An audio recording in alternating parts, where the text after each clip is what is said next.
जगद्गुरू रामानंदाचार्य दक्षिणपीठ नाणीधाम मधून महाराष्ट्रातील सुजाण नागरिकांना आवाहन करण्यात येतं की 20 नोव्हेंबर रोजी महाराष्ट्रामध्ये विधानसभेचे निवडणुका लागलेल्या आहेत.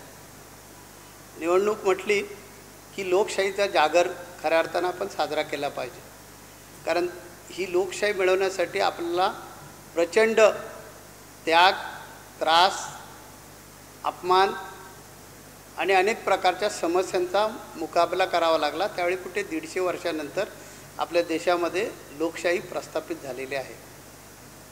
आणि आताची जी निवडणूक आहे महाराष्ट्राची, या महाराष्ट्राच्या निवडणुकीसाठी, विधानसभेच्या निवडणुकीसाठी 20 तारखेला आपण सर्वांनी सुजाण नागरिकांनी बाहेर पडलं पाहिजे आणि आपला मतदानाचा हक्क बजावला पाहिजे.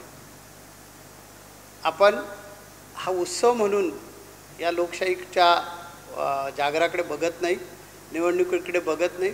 आपल्याला थोडीफार काही सूट मिळाली किंवा सुटी मिळाली की त्याचा बरोबर आपण फायदा उचलतो आणि आपल्या इतर कामांना प्रचंड महत्त्व देतो. आपण संघटित नाही आणि त्यामुळे आपल्या देशाचं, आपल्या धर्माचं, आपल्या संस्कृतीचं प्रचंड नुकसान झालेलं आहे. हे मी नाही सांगत, इतिहास सांगतो.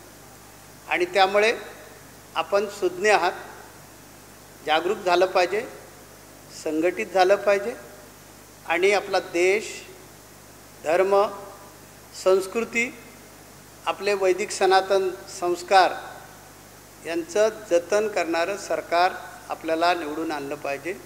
यासाठी आपण सर्वांनी जागरूक व्हा आणि 20 तारखेला अत्यंत काळजीपूर्वक आपण गेलं पाहिजे आणि आपला मतदानाचा अधिकार बजावला पाहिजे.